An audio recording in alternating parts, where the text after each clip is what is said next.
Good afternoon, class, and welcome to our lesson. So, I would like you to get yourself into two groups, or if you are already into two groups, let me have two representatives from each group.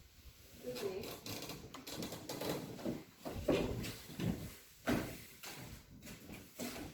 Two over here and two over here. Come.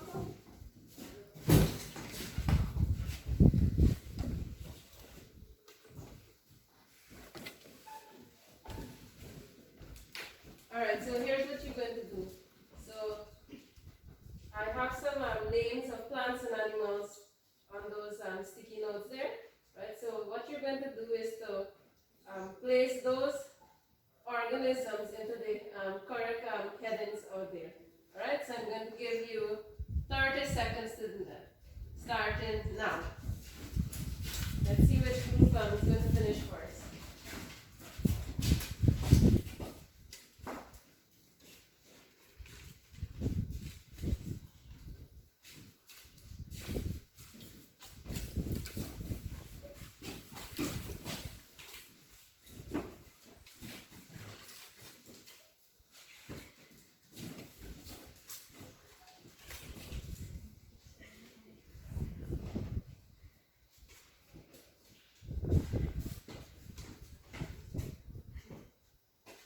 Alright, time is up.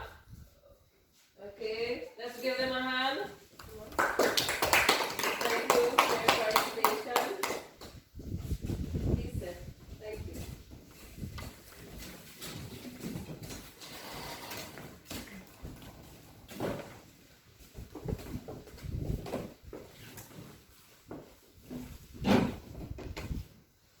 Alright, so from our previous lessons, we learned that plants, living things can be classified into plants and animals, right? So today we're going to look at the signs of life. So basically we're looking at the characteristics of living things, alright? And when I talk about living things, I'm talking about both plants and animals, right? Good, so here is what you're going to do now. Same in your groups, you're going to discuss, right? So you're going to look at these pictures here, and you're going to discuss what they're doing, observe and discuss what they're doing, and see if you can identify the characteristic of each picture here. Okay? So I'll give you 1 minute to do that. Go ahead.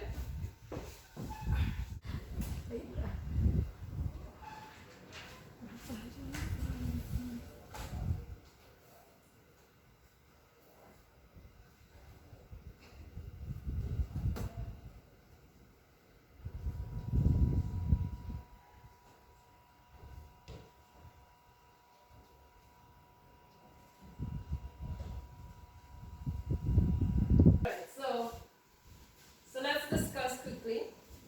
So let me hear your answers now. So you looked at the picture, and can you identify the characteristic of life of each organism on the board there?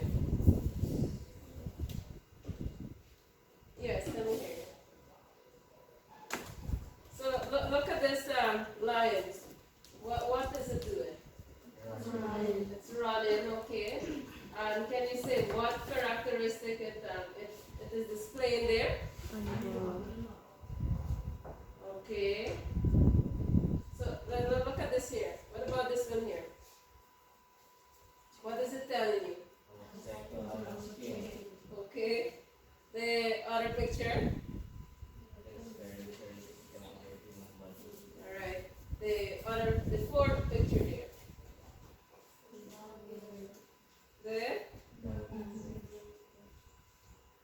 The dog is urinating. Alright. What about this one here?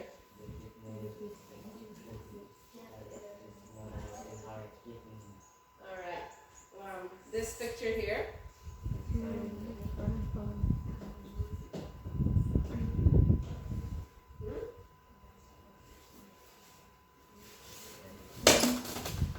What is it telling you there? It's showing us that the pan is hot.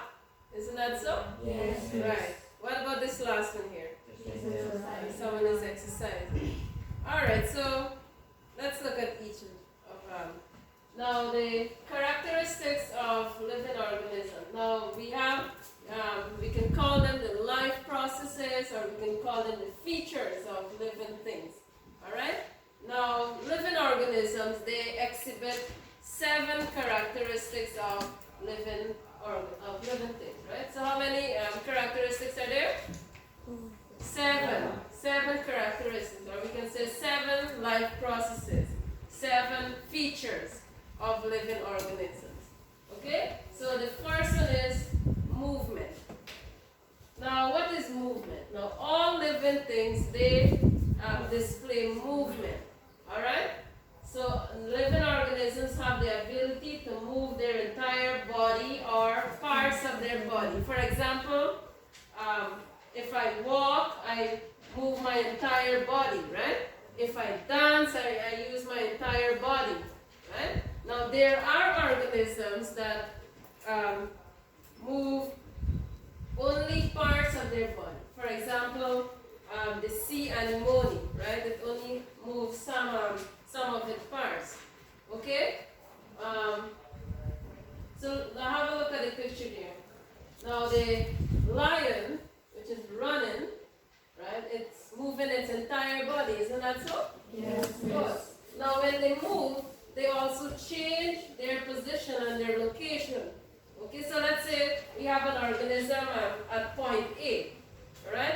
And if they have to move, they move from point A to point B. So they change their location, isn't that so? Yes. Now, why do you think living organisms move? Hmm? Because they breathe? Okay. Well, basically why living organisms move is because They have bones. alright, they have bones. Okay. Alright, so a good answer would be they move in order to find food, isn't that so? Yes. Good. So let's imagine a horse. A horse is at point A, right? Eating green grass. And it sees another patch of green grass. It moves to point B, right? So they move in order to find food. They also move in order to find a mate. Isn't that so? Yes. Right? Also, living organisms move to avoid themselves being caught by predators. Do you know what are predators? Yes. Predator and prey? Yes. Right? So let's say we have a deer and a jaguar. Which is the predator? The jaguar, right? So in order for the deer to avoid being caught by the jaguar, it has to move, right? It runs. Alright, so that's movement. So living organisms move in order to change their position and their location. And I give you other reasons why they move as well. Okay? Good. Reproduction. Another characteristic of living organism is reproduction. What is reproduction? Living organisms produce more of their same kind. Good. So let's look at the pictures again. You have a picture of a tiger, a duck, and a human mother. Good. Now the living organisms produce more of the same kind, or more of the same species, right? Now reproduction is very important. If reproduction wasn't there, do you think we'll have more of the same kind? No, right? So reproduction is important because it has to produce more of the same species and carry on the generation, isn't that so? But for example, the tiger, right? The tiger produces more of the same kind to carry on the species or to carry on the population. Okay? Likewise, the duck, the humans. Not only animals, but as well as plants, right? Plants also reproduce. They produce more of the same kind. Good. Now let's look at the other characteristic. Sensitivity. Sensitivity, that's a big word there. Now, living organisms, right, they have the ability to detect changes in the environment and they're able to respond to those changes, right? We call those changes stimuli, right? So living organisms, they are aware of changes in their environment and they respond appropriately. Now look at this first picture. We know it as the shame bush, isn't that so? Yes. Yes. Good. Have you ever touched one before? Yes. Yes. Yes. Right. When you touch it, what happens? It closes. It closes, right? Good. Now in this first pic here, you see it's open, right? And if you touch it or you prick it, then it closes up, right? So now that's how it responds. It detects the stimuli and then it responds to that stimulus. Good. Another characteristic of living things we have is growth, right? Now living things, they grow, right? Their bodies increase in size and or in weight. Now, animals, right, they increase in size and weight. Plants, however, they continue growing, right, throughout their lifetime.